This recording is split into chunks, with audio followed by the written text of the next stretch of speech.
Hello again. I want to return to the Woodford FCA situation again. I should have done this a few days ago, really, but I found myself busy with a lot of other things. But I'm going to return to it because there's some important underlying themes which I'll try to explain.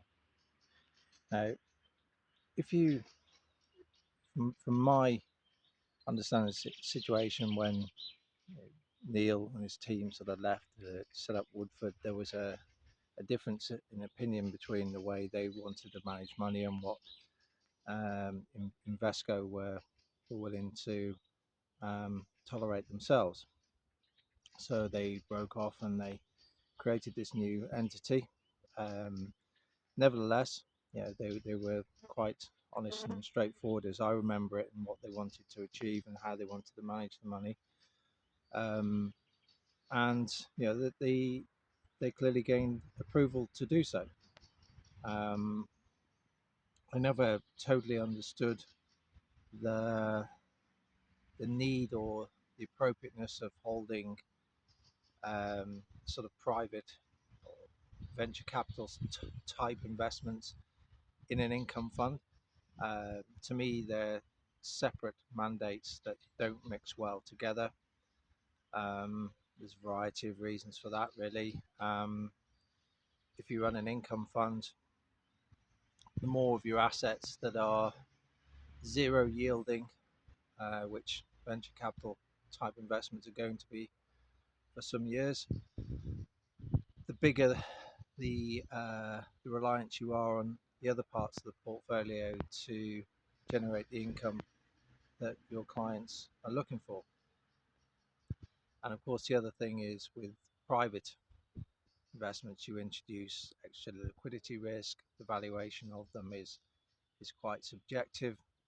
At least when you've got listed investments in your fund, you might not agree with the valuation of them, but they do trade on a day by day basis.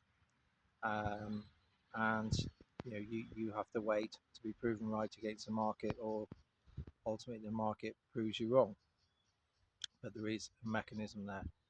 It's a lot more difficult with private investments because they're valued usually on funding rounds, similar transactions, or corporate takeovers, and so on and so forth. So they're not valued in the same frequency, and there's a lot more subjectivity in what they're worth. Um, and clearly, um, in an open-ended format, if you were to run into difficulties, styles out of favour, the asset class is out of favour, and you suffer net outflows, which was the case, unfortunately. Could argue a perfect storm in terms of the style that was being used, quite value orientated and tilted towards UK cyclicals. I can understand at that time why they did that, because they were very, very cheap. But the longer you go on underperforming, the more you test the patience of your investors, and eventually that they want their money back. So it's what do you expect?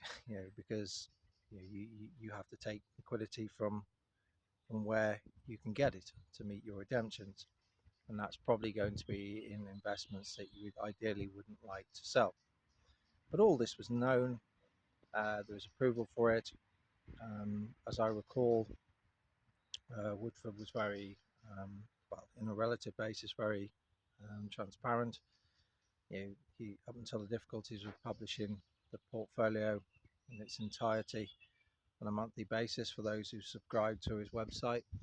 Um, and that changed when there were liquidity issues, and that's quite understandable because you would have people lining up looking to capitalize on a difficult situation of the fund, and that will ultimately hurt the underlying investors who wouldn't be at fault. So all this was known. The FCA would have had full visibility on it.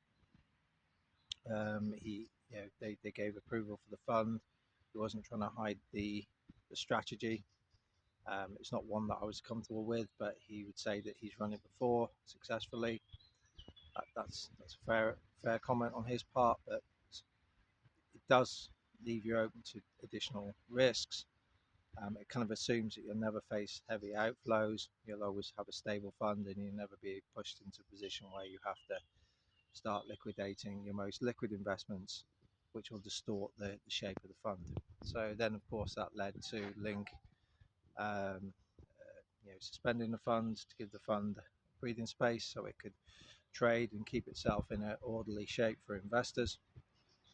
It's quite a sensible thing to do in that situation. I, it's highly likely the FCA were fully informed and saw uh, and saw all the details of that decision. And then you moved on. There was a little bit of recovery at that time going into, I think it was around about the period up to 2020. Ultimately, that recovery would have been reasonably short-lived because COVID came along and so on. But then there was a decision to close the fund. Again, the FCA would have had full visibility and knowledge of that. If they felt that it was going to be the detriment, any of those decisions were at the detriment of investors, they could have jumped in and said, no, with our consumer protection mandate, we aren't going to allow that because we don't think it's in the interests of the investors. So there's full visibility there. And we ended up with a situation where it was a worst case scenario for the clients when you had sort of liquid investments having to be sold off at very cheap prices. So again, we're in this situation where, despite the FCA having full knowledge, gave approval, had full visibility of the process, it ends badly, and then they put themselves in this position where they can shake off any criticism, this sort of extrajudicial zero accountability type scenario, and shoot all the blame at the others, such as Link and Woodford, when they had the same, they had the same knowledge of the process and could have stopped it to the betterment of consumers at any time.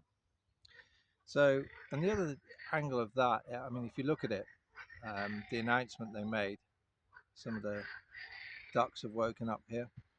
Some of the announcements they made, in particular, this sort of scheme of arrangement when Link made a reasonably substantial contribution to the losses experienced by investors.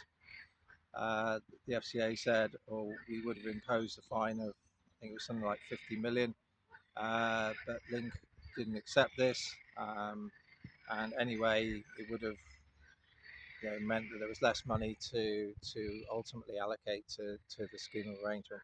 That had some truth to it, but there was a little bit of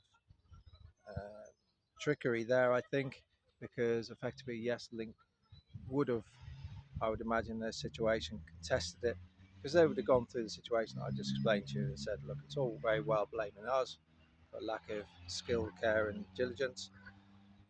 Likewise, Woodford, but what about your lack of skill, care, and diligence as a regulator? So, and that would have created a very difficult situation. So it had to be manipulated in such a way where it looked like the FCA were turning a failure into a success. But ultimately, investors were left disappointed in the outcome, financially and also in terms of accountability. It's also worth considering at that time, this is before Ratty's time, so this was Andrew Bailey. Now, I don't think it's unreasonable to say Andrew Bailey performed particularly poorly at the FCA, but then ghosted frictionlessly from the FCA to the governor's job at the Bank of England, in which case he's hardly ever hit his inflation numbers. His forecasting has been poor. Ben Bernanke had to come over and tutor him on how to do this. But again, you've got this same system of regulators, officials, judges, and so on and so forth, who are seemingly able to operate in this vacuum of unaccountability, where they're almost given an extrajudicial status, where they can operate outside the parameters the rest of us have to operate with. And Bailey is definitely one of those as well. And he's very much in that mix. And just like at the FCA, just like when he's confronted with a challenging economic environment, he generally finds himself bamboozled and out of his depth, but still able to function without any sort of accountability at all. It reminds me of a book actually that I just recently finished, a Dostoevsky book, one lesser known books called The Idiot. It's a bit of a misleading title because there's a lot more to it than that, which I won't go into. But it's a fantastic book, I would say, of the classic writers. Dostoevsky is probably one of the best, if not the, in terms of his depth of his and the psychological um, aspects of his characters. Now, essentially, he's bringing together a bit like Tolstoy and Hugo and others like that were able to build in psychology um, into stories. So stitch it into stories. It's a fantastic story. But I would recommend to look at two parts of this book, and it won't take you a lot of time to do that really. Read the opening page even of part 3, and it talks about how systems that are failing have no accountability. Anybody who wants to be um, what he describes as operate with some initiative, perhaps others would say with some action, with some innovation, um, they will get nowhere. And it's those who will follow the rules that will get anywhere. Nothing will change, nothing will improve, but those who follow the rules will prosper. And it's very much the situation we find ourselves in now, and very much the situation that I've discussed through all these series of videos. The rules, not morality, the rules. You follow the rules, even if you know the outcome is bad and immoral, you follow the rules and you will prosper, which is why people are left with frustration and understanding and not understanding why whoever they vote for, nothing really ever changes, only it gets worse. And I think we've seen that we'll see that I think with the Makerfield by-election. You have to say Burnham won a very decisive victory. There's no doubt about that. Any democracy deserves it, but people have ultimately voted for the same with a different face, and you'll have more from him. People following the rules, people following the system, but nothing will change, and you'll keep getting these situations where people get frustrated. Um, so judges, the regulators, the officials will all prosper and do exceptionally well, but they'll leave a trail of degeneration behind them and immorality behind them, and society will become ever more disappointed. There's also another part that I would encourage people to look at, and that's actually I think it's the last paragraph of the book. And there's the matriarch in the book is a lady called Nina, and she's visiting the central male character in there, so-called idiot, who has returned to Switzerland to receive treatment for what we would commonly term now as mental health issues, I guess you would say. There's a long and elaborate story in between these points, but she in essence says to her family, this is a Russian family, and he said, enough of Europe, enough of this. Essentially, we'll go back to Russia. It's different. We don't feel that this isn't us. We've got to return to what we know, and I think that's quite a powerful message, because my point is, Europe, the West even, and Russia, or you might say the Russian Federation, are different. The Russians are different, and you can't make the Russians European. You can't put the Western so-called values into Russia and expect them to be Western. They are different. But the point is, they can recognize each other's difference. They might shake their head at each other at times, but they can coexist and complement each other. And I look at the current situation with Ukraine, and as I say, I don't condone the invasion. It's a very complex situation. I personally don't think it should have been done. I don't think you can ever condone invading another country. There was a lot of provocation, but that's another matter. But at the moment, I only see moves to escalate and to make it worse and worse and worse, and to almost instigate a situation where a wider conflict is justified somehow, which would be catastrophic for both sides. It really would. And at some point, somebody's going to have to come forward and find a way to bring these two sides together where you can get Europe peacefully coexisting with Russia. And that comes with responsibility from both sides. That's most certainly true. But surely that's a better way than continuing this process of escalation. That's it for now. Take care.